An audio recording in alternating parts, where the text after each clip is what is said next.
Ya, salam. Selamat berjumpa kembali Bapak Ibu, saudara-saudari yang terkasih, adik-adik yang tercinta di dalam Kristus pada hari Senin 26 Juli 2021. Kita sekali lagi masih berada di masa krisis akibat virus COVID-19. Semoga kita di masa krisis ini tetap semangat menikmati hidup kita. Kita akan mendengarkan bacaan-bacaan pada hari Senin 26 Juli 2021. Nama mereka hidup terus turun-temurun. Bacaan pertama, Yesus bin Sirak bab 44 ayat pertama, lalu dilanjutkan ayat 10 sampai 15. Kami hendak memuji orang-orang termasyhur, para nenek moyang kita menurut urutannya. Tetapi yang berikut ini adalah orang kesayangan, yang kebajikannya tidak sampai terlupa. Semuanya tetap tinggal pada keturunannya sampai warisan, baik yang berasal dari mereka. Keturunannya tetap setia kepada perjanjian-perjanjian, dan anak-anak mereka pun demikian pula keadaannya. Keturunan mereka akan tetap tinggal untuk selama-lamanya, dan kemuliaannya tidak akan dihapus. Dengan tenteram jenazah mereka ditanamkan, dan nama mereka hidup terus turun-temurun. Bangsa-bangsa bercerita tentang kebijaksanaannya, dan pujian mereka diwartakan jemaah. Demikianlah sabda Tuhan. Syukur kepada Allah.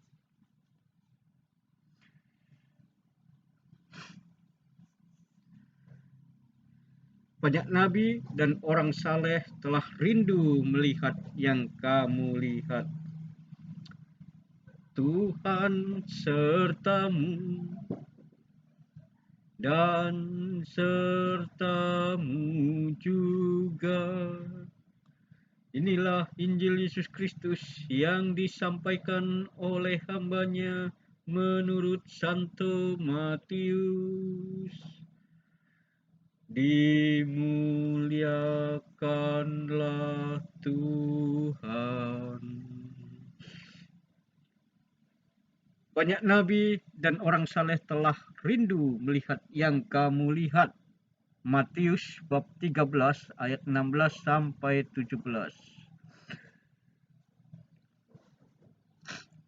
Akan tetapi berbahagialah matamu karena melihat dan telingamu karena mendengar. Sebab aku berkata kepadamu, sesungguhnya banyak nabi dan orang benar ingin melihat apa yang kamu lihat, tetapi tidak melihatnya, dan ingin mendengar apa yang kamu dengar, tetapi tidak mendengarnya.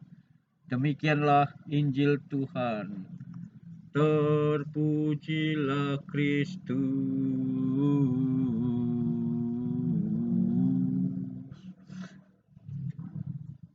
Ya, Bapak, Ibu, adik-adik yang terkasih, saudara-saudari yang tercinta di dalam Kristus, dan semuanya yang budiman, yang selalu setia mendengarkan bacaan-bacaan, merenungkannya untuk mengevaluasi hidup kita. Sehingga kita kembali berada dalam fitrah kita untuk hidup di dalam Kristus, di dalam kebenaran Kristus, dalam segala hal, melalui cara pandang kita, pola pikir kita, pola hidup kita, cara hidup kita, seperti yang dilakukan oleh Kristus. Hari ini, Senin 26 Juli 2021, kita mendapat banyak nasihat dari kitab Yesus bin Sirak. Kitab ini mengajak orang-orang untuk hidup baik dan berguna bagi semua orang, bagi semua bangsa, dan bagi semua negara. Hal ini dicontohkan sebagai orang-orang yang termasmur. Orang-orang semacam ini akan dikenang sepanjang masa. Hal ini mau menunjuk bahwa segala perbuatan baik itu bernilai kekal dan tidak sia-sia. Seluruh anak cucu dan keturunan akan selalu membicarakannya, memperbincangkannya, merupakan penggambaran, ilustrasi bahwa hidup orang itu tidak lenyap dan habis setelah kematian. Ada kehidupan lain setelah kematian. Bukan pujian dan kenangan abadi manusia itu yang dicari. Manusia tidak mencari pujian dan tidak mencari kenangan abadi. Yesus bin Sirach mengajarkan nilai-nilai moral, nilai-nilai rohani yang baik dan luhur yang mempunyai nilai keabadian, kekekalan. Inilah yang menyelamatkan manusia sehingga turun-temurun hidupnya dikenang dan dibicarakan. Contohnya adalah para kudus yang adalah santo dan santa gereja. Santa gereja. Mereka tidak akan lenyap di telan masa. Sebaliknya orang-orang demikian akan menikmati hidup abadi bersama Allah di surga. Orang-orang kudus tidak dilewati oleh sejarah, tetapi mereka melewati seluruh sejarah yang telah ditulis maupun yang belum ditulis dan yang akan ditulis. Orang-orang semacam inilah orang-orang kesayangan yang kebajikannya tidak akan bisa dilupakan. Semuanya tetap tinggal pada keturunannya sebagai warisan baik yang berasal dari mereka. Keturunannya tetap setia kepada perjanjian-perjanjian. Dan anak-anak mereka pun demikian pula keadaannya. Keturunan mereka akan tetap tinggal untuk selama-lamanya. Dan nama mereka tidak akan dihapus karena kemuliaannya. Dengan tentram, jenazah mereka ditanamkan dan nama mereka hidup turun-temurun, terus-menerus dari abad ke abad, dari masa ke masa. Bangsa-bangsa bercerita tentang kebijaksanaannya dan pujian mereka diwartakan oleh umat. Kutipan dari kitab Sirach ini hendak kita renungkan dan hendaknya kita hayati dengan cara hidup kita dan cara kita bertindak, cara kita berpikir sebagai orang beriman. Kita semua orang beriman dipanggil untuk mengusahakan cara hidup dan cara bertindak yang bijaksana. Kita harus bijak. Apa yang bijak atau bijaksana senantiasa menyelamatkan dan membahagiakan, terutama keselamatan kebahagiaan manusia. Salah satu bentuk keutamaan yang bijaksana adalah kasih pengampunan. Sebagaimana telah dihayati dan diajarkan oleh Yesus, Guru dan Tuhan kita. Di dalam puncak penderitaannya di kayu salib, ia tidak balas dendam kepada mereka yang menyalibkan, melainkan berkata, Tuhan, ya Bapa, ampunilah mereka karena mereka tidak paham apa yang mereka berbuat di dalam doanya. Inilah yang menjadi teladan di dalam hidup kita tentunya. Yang sering dendam, yang sering membenci orang lain.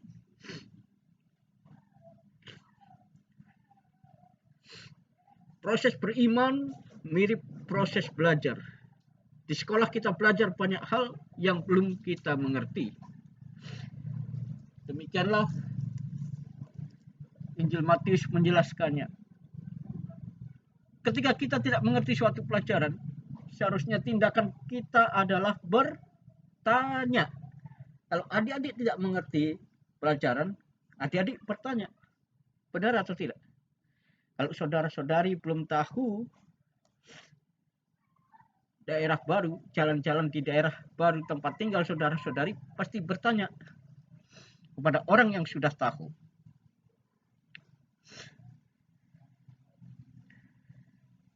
Jadi, orang yang tumbuh dalam pengertiannya adalah orang yang memelihara sikap haus belajar dan berani bertanya. Kalau tidak berani bertanya akan tersesat di jalan. Para murid tidak mengerti mengapa Yesus mengajar dengan perumpamaan. Yesus memakai perumpamaan untuk beberapa fungsi. Pertama, untuk menegaskan sifat rahasia kerajaan surga. Untuk masuk kerajaan surga perlu pembukaan yang datang dari pihak Allah yang harus ditanggapi dengan iman. Jadi inisiatif Allah mutlak diperlukan, baik menyatakan rahasia kerajaan Allah maupun untuk membimbing orang agar menanggapi pewartaan kerajaan Allah itu dengan iman. Kedua, mengapa Yesus mengajar dengan perumpamaan? Perumpamaan berakibat ganda.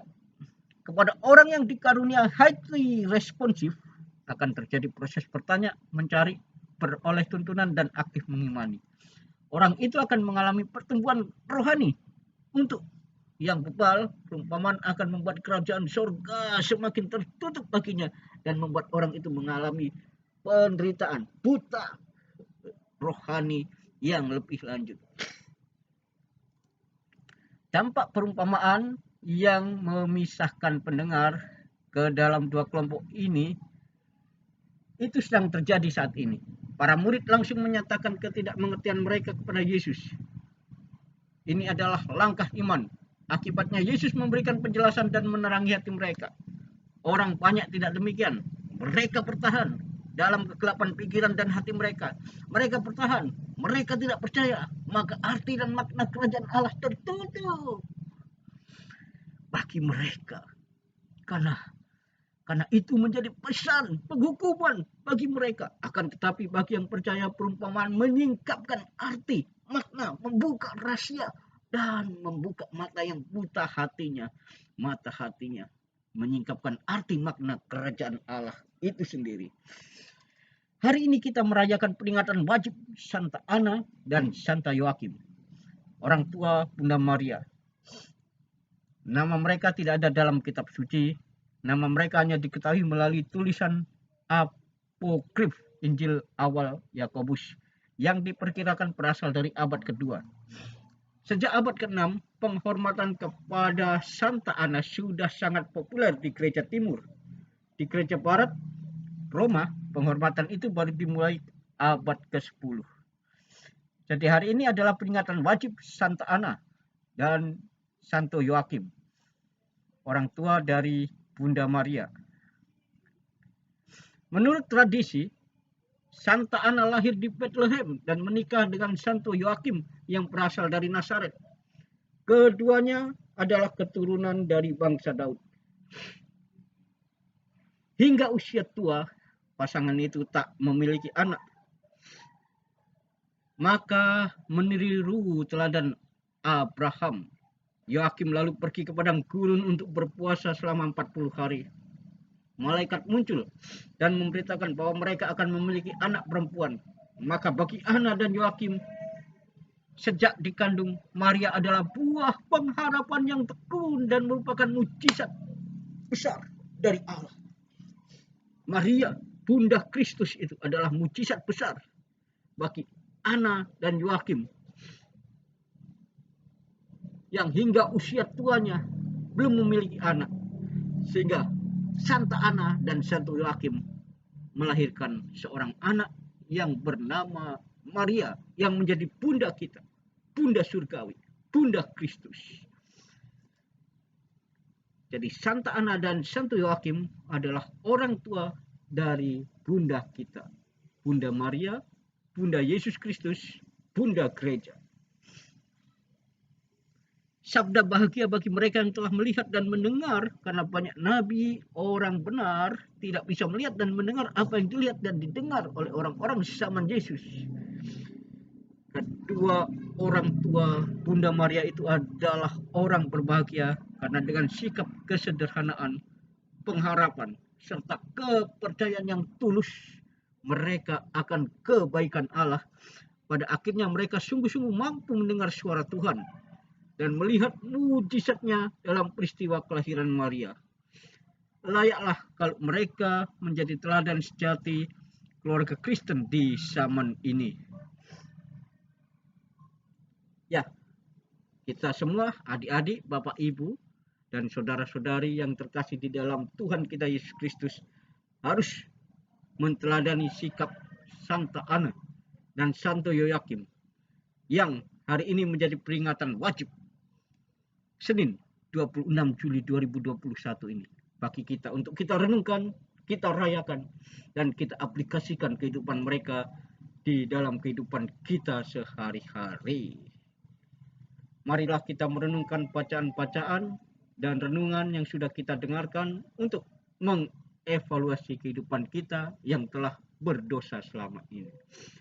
Marilah kita berdoa, Bapa Surgawi, pada hari peringatan Santo Yoakim dan Santa Ana ini, secara khusus kami berdoa untuk semua orang tua dari para siswa, orang tua dari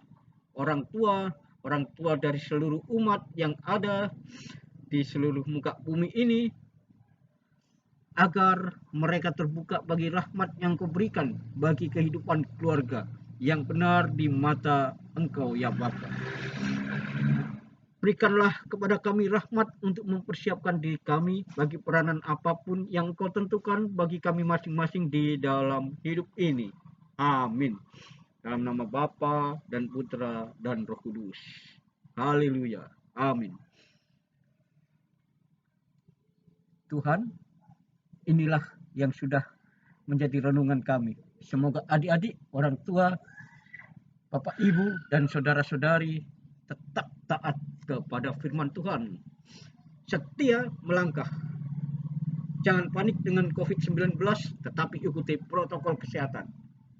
Cuci tangan selalu dengan sabun dan menggunakan masker, jaga jarak. Oke? Dan juga berolahraga serta makan makanan yang bergizi, khususnya sayur dan buah-buahan. Tuhan memberkati. Sampai jumpa kembali. Selamat merenungkan pesta wajib Santa Ana dan Santo Yoakim sebagai orang tua Bunda Maria, Bunda Gereja, Bunda Kristus, Bunda Allah. Tuhan beserta kita. Haleluya. Immanuel. Sampai jumpa.